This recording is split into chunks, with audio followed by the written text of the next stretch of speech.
Jisa Fadila Muhammad yau an kwana an hantsi. In kyau kike takama da shi dai ga su Fadila Muhammad. Rayuwa ga yadda ta juya. Yau ga Fadila Muhammad tana ƙarƙashin ƙasa. Kyau kenan. Kyau iya kyau amma an binne shi a ƙasa. Wallahi ya kamata ya kuyo kan kwazi. Ina su Maryam yaya. Ina Timayola. Ina ɗaya Timayola ke ma na tuna da ke.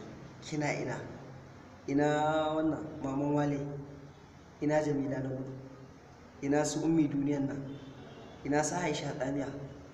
Wallahi ku ji tsoron Allah, wallahi ku mutu a gidan mazajen ku. Suna wannan mawaƙin nan na ɗorayin nan Hamisu Bureka ake ce mai kowa yi ma.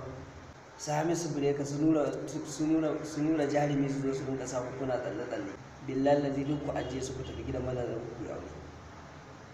Ke ni kowace ni a cikin mutanen nan matan nan ma da na faɗa, kowace ta zo zan ba ta naira 20,000 sadaki, zan ɗauki guda hudu, rishin ɗauki guda hudu kowace. To ji sadakin fa gaba bai wuce 13,124 da kobo 81 ba.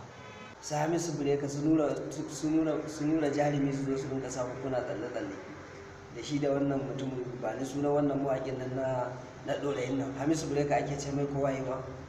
To shi billahi lazi duk ku ajiye su ku tafi gidan mazajen ku ya aure.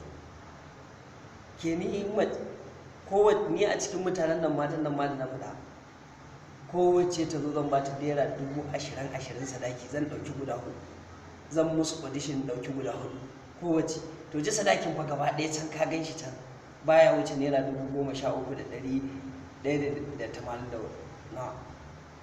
To kowace ta zo zan ba ta naira 20,000 zan ɗauki guda hudu, zan musu audition ɗauki guda hudu.